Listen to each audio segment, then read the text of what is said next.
Hello and welcome guys. तो स्वागत है आपका शिक्षा जगत यूट्यूब चैनल पर। मैं ब्रजवासी आपका स्वागत करता हूं एक और नए वीडियो के साथ। इसमें हम बात करेंगे वर्धमान महावीर खुला विश्वविद्यालय कोटा की सत्रीय कार्य इंटरनल असाइनमेंट की। और इस इंटरनल असाइनमेंट में हमने पॉलिटिकल साइंस के दो असाइनमेंट एमए पॉलिटिकल साइंस 0506 के वीडियो आपको प्रोवाइड करा दिए हैं और हम बात कर रहे हैं एमए पॉलिटिकल साइंस 07 की।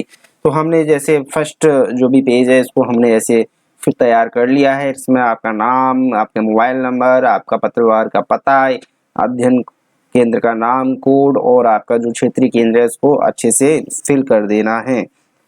उसके बाद आते हैं खंड ए में। खंड ए में आपको 4 प्रश्न दिए जाएंगे, उनमें से चारों के चारों प्रश्न आपको हल करने हैं और आपको 30 शब्दों के अंदर, मैक्सिमम जो शब्द हैं 30 शब्द होते हैं और इसमें आपको अपना उत्तर देना है। तो पहला जो प्रश्न है, जनमत विदेश नीति को कैसे प्रभावित करती है, इसमें हमको बता देना है। लोकतंत्र सरकारें जनमत के आधार पर ही अपनी प्राथमिकता एवं सरकारें चलाती हैं। जनमत के अनुसार ही विदेश नीति का संचालन करना अनिवार्य होता है, अन्यथा सरकार बल देने का खतरा रहता है। ताशकंद समझौता किन दो देशों के बीच हुआ? तो ताशकंद समझौता भारत और पाकिस्तान के बीच 10 जनवरी 1966 को हुआ था।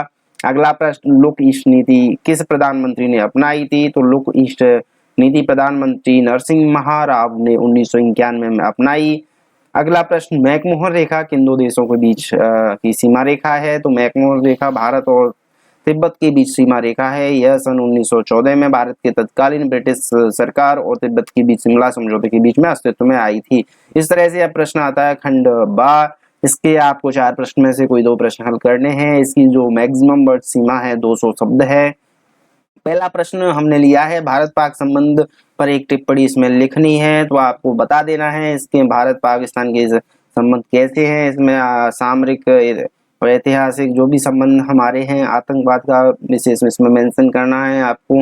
कुछ सामाजिक मुद्दों पे भी हमारा जो है कई सारे जो इंडियंस के पहले बहुत सारे गहरे संबंध रहे हैं, क्योंकि भारत का ही एक हिस्सा था पाकिस्तान आज़ादी से पहले, लेकिन जो इसके जो डिवाइड हुआ और उसके बारे में भी आप इसका जिक्र कर सकते हो। भारत पाक में जो कश्मीर मुद्दा है इसका भी बता सकते हो। बॉर्डर पे जो भी अशांति रहती है, जो भी युद्ध हुए हैं भारत और पाकिस्तान, उन सब के बारे में आप इसमें मेंशन कर सकते हो। आपकी जो लिमिट है वो 200 शब्द है, आप 200 से थोड़ा ज़्यादा भी लिख सकते हो। जिस तरह से जो 4 बार जो सैनिक संघर्ष हुए 1947, 1965, 1971 और 1999 में, उसका भी आप जिक्र कर सकते हो। इस तरह से अगला जो प्रश्न होता है, गुट निरपेक्षता का अर्थ स्पष्ट कीजिए। जो गुट निरपेक्ष विदेश नीति थी उसमें जो नेहरू जी का जो विशेष योगदान था उसके बारे में भी साफ इसको लिख देना है। और इस तरह से जो गुट निरपेक्ष भारत के लिए किस तरह से आवश्यक है उसके बारे में इसमें लिखा गया है। कैसे पहले 2 ध्रुवीय व्यवस्था थी, एक तो था यूएसए और दूसरा था यूएसएसआर।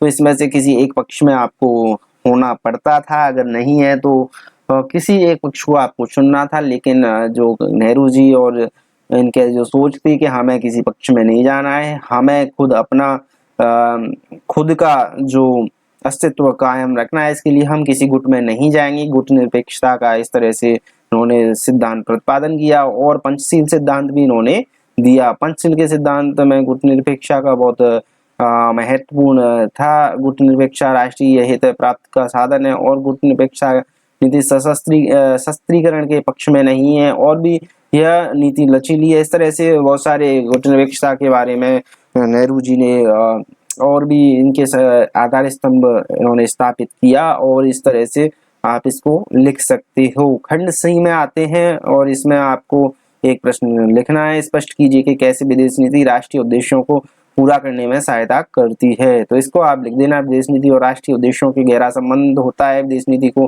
राष्ट्रीय हितों या उद्देश्य के संदर्भ में भी परिभाषित किया जाता है।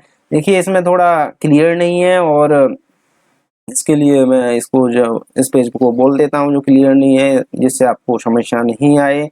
अंतर्गत राष्ट्रीय हित की रक्षा करने और उसके आगे बताने के लिए तर्कसंगत निर्णय लिए जाते हैं। किसी भी देश की विदेश नीति के उद्देश्य सुरक्षा और एकता की बनाए रखने, राष्ट्रीय सुरक्षा के लिए खतरों को दूर करना, आर्थिक हितों को आगे बढ़ाना, राष्ट्रीय शक्ति का विकास करना, जिसके राष्ट्रीय प्रतिष्ठा में वृद्धि हो, राजनीतिक व्यवस्था को सुदृढ़ करना और अन्य देशों में उसके निर्यात की इच्छा करना, एक नई अंतर्राष्ट्रीय व्यवस्था के उदय और उसे सुदृढ़ करने के प्रयास करना आदि हैं। इस समस्त उद्देश्यों का समूह देश का राष्ट्रीय हित होता है, अर्थात राष्ट्रीय हित विदेश नीति के साथ सभी उद्देश्यों को समेट लेता है। राष्ट्रीय हित की रक्षा व संवर्धन के सभी प्रयास विदेश नीति के अंतर्गत शामिल होते हैं। किसी भी देश की विदेश नीति की सफलता इस बात पर निर्भर करती है कि वो राष्ट्रीय हितों को कहाँ तक प्राप्त कर पाती है। वास्तव में राष्ट्रीय हित या उद्देश्य ही विदेश नीति के मूल साध्य होता है। किसी भी देश की विदेश नीति का निर्धारण राष्ट्रीय हित के संदर्भ में होता है। भारत ने अनेक राष्ट्रीय उद्देश्यों या हितों की प्राप्ति व संवर्धन के लिए ही विश्व के समस्त राष्ट्रों के साथ शांतिपूर्ण अस्तित्व व गुटनिरपेक्षता की नीति, policy of peace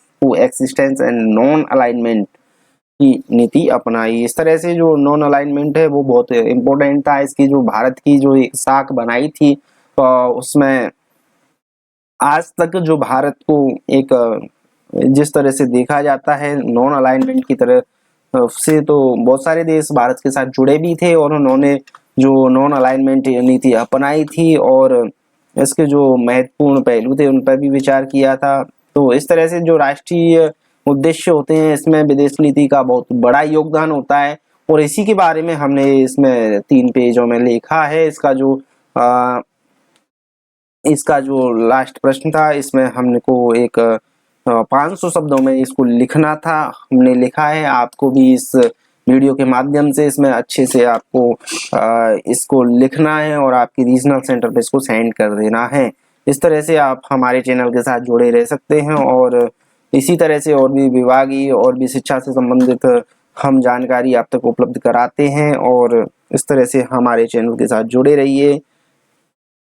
thank you, take care, bye.